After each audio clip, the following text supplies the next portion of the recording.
जीत का चौका लगाते हुए भारत T20 वर्ल्ड कप 2026 के सुपर 8 में पहुंच गया है। अब क्या चाहिए? अब भारत को खोलना है जीत का पंजा। जी हां, सुपर 8 के 3 मैच, सेमीफाइनल और फिर फाइनल, और ये जीत का पंजा खुलते ही T20 वर्ल्ड कप की चमचमाती ट्रॉफी हमारी हो जाएगी। लेकिन यह काम इतना आसान नहीं है। सुपर 8 के लिए हम कितने तैयार हैं, यह बड़ा सवाल है।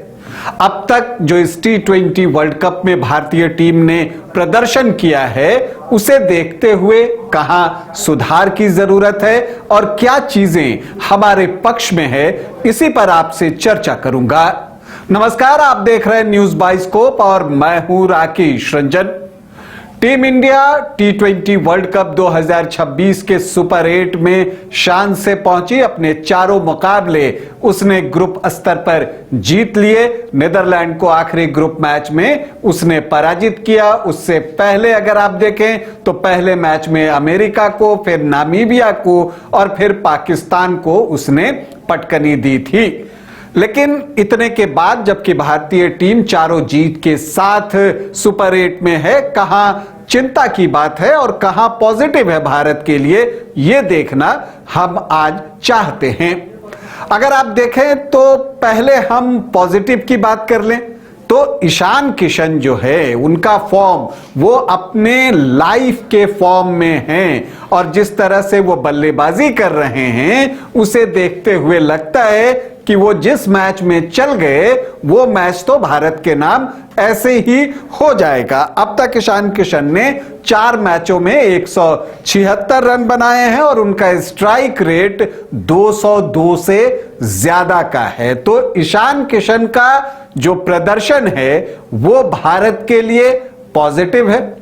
लेकिन वहीं अभिषेक शर्मा का फॉर्म भारत के लिए चिंता की बात है। अभिषेक शर्मा ने इस वर्ल्ड कप में अब तक 3 मैच खेले हैं और उन्हें अपने पहले रन का अभी भी इंतजार है। 3 बार वो 0 पर आउट हुए हैं और भारत के लिए ये बड़ा झटका है। अगर आप पॉजिटिव की बात करें तो आपको यह भी दिखेगा कि वरुण चक्रवर्ती शानदार गेंदबाजी कर रहे हैं और उनकी गेंदों को पढ़ पाने में बल्लेबाज अब तक असफल रहे हैं। वरुण चक्रवर्ती ने जो अब तक 4 मुकाबले खेले हैं उसमें 9 विकेट लिए हैं और उनकी इकोनॉमी देखिए सिर्फ 5.16।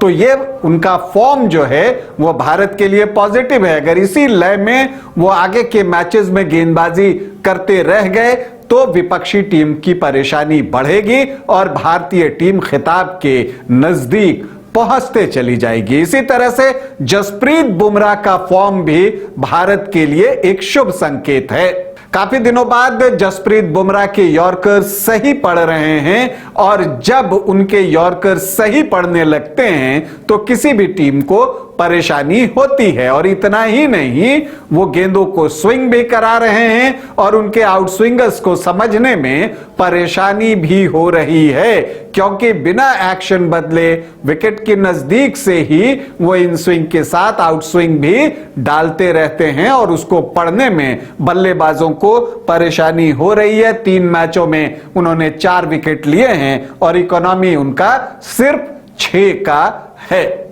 लेकिन अगर आप इसी चीज को आगे बढ़ाएं तो जो एक और पॉजिटिव चीज भारतीय टीम में है वो शिवम दुबे का फॉर्म है। शिवम दुबे इस वर्ल्ड कप में शानदार बल्लेबाजी कर रहे हैं। उनका स्ट्राइक रेट जबरदस्त है, 178.46 का 116 रन वो बना चुके हैं और इसके अलावा उन्होंने 4 मैचों में 3 विकेट भी लिए हैं। तो शिवम दुबे जिस तरह की लय में दिख रहे हैं वो आपको पारी के फिनिश के वक्त उनका यह फॉर्म भारत के काम आ सकता है और यह भारत के लिए पॉजिटिव है। लेकिन जब हम चिंता की बात करते हैं तो देखिए, एक बात तो यह दिखता है कि अभिषेक शर्मा का फॉर्म चिंता की बात है। इसके अलावा अगर आप देखें तो तिलक वर्मा और सूर्य कुमार यादव का स्ट्राइक रेट जो है वो भारत के लिए चिंता का सबब बना हुआ है। अगर आप तिलक वर्मा के स्ट्राइक रेट की बात करें तो वो सिर्फ 120.45 ही है। तो मॉडर्न डे क्रिकेट में इसको आप एक्सेप्ट नहीं कर सकते, क्योंकि वो 3 नंबर पर बल्लेबाजी कर रहे हैं। ऐसे में उनका स्ट्राइक रेट ऊपर होना चाहिए। और इसी तरह से सूर्य कुमार यादव लय में तो अच्छी दिख रहे हैं, लेकिन स्ट्राइक रेट जो है वो उनके रेपुटेशन के अनुसार नहीं दिखता है। 136.13 का उनका स्ट्राइक रेट है इस विश्व कप में, तो उनको इससे बढ़ाकर 150 के पार तो ले जाना पड़ेगा ही, ये जरूरी है भारतीय टीम के लिए। इसके अलावा अगर हम चिंता की बात करें तो चिंता यह है कि स्पिनर्स के खिलाफ इंडियन बैटर संघर्ष करते दिख रहे हैं, विकेट बचाने में नहीं बल्कि रन गति को तेज करने में यह परेशानी दिख रही है। पाकिस्तान के खिलाफ मुकाबले को भी आप याद कीजिए तो ईशान किशन की पारी को आप निकाल दें और आखिर में रिंकू और शिवम दुबे ने जो बल्लेबाजी की तो बीच में बल्लेबाज पाकिस्तानी स्पिनर्स के सामने स्ट्रगल करते ही दिखे तेजी से रन बनाने के मामले में। यही वजह है कि अब टीमें पहले ओवर से ही स्पिनर लगा दे रही हैं। पाकिस्तान ने यह ट्रेंड शुरू किया। अब देखिए नीदरलैंड ने भी आर्यन दत्त से पहला ओवर डलवाया और अभिषेक आउट हो गए और आर्यन दत्त बहुत किफायती निकल भी गए। तो यहां पर भारतीय टीम को सुधार करने की जरूरत होगी, क्योंकि अब क्वालिटी के बॉलर्स मिलने शुरू होंगे सुपर 8 से। असली मुकाबला तो अब शुरू होने जा रहा है। इसके अलावा भारत की फील्डिंग भी चिंता की बात है, क्योंकि कई कैचेस ड्रॉप हो रहे हैं और जब आप सुपर 8 में होते हैं तो वहां आप कैच छोड़ने की गलती नहीं कर सकते। देखिए यह कैच ही था जिसने भारत को विश्व कप दिलाया था। 2024 T20 वर्ल्ड कप आपको याद है ना, जो सूर्य कुमार यादव ने बाउंड्री लाइन पर कैच पकड़ा था, उसने भारत को मैच जिता दिया। 2007 का जो T20 वर्ल्ड कप था उसको याद कीजिए तो वहां एस श्रीसंत ने जो शॉर्ट फाइन लेग पर कैच लपका था उसने भारत को मैच जिताया था। तो क्रंच टाइम में आप कैच छोड़ने की भूल नहीं कर सकते और इसलिए फील्डिंग भी एक कंसर्न है भारत के लिए। लेकिन इसका मतलब यह नहीं है कि भारतीय टीम तैयार नहीं है। देखिए इतनी चीजें ठीक नहीं है, कई कोलैप्सेस देखने को मिल रही है भारतीय पारी में, वहां भी सुधार की जरूरत है। जैसे एक विकेट जहां गिरा तो दूसरा भी जल्दी से गिर जाता है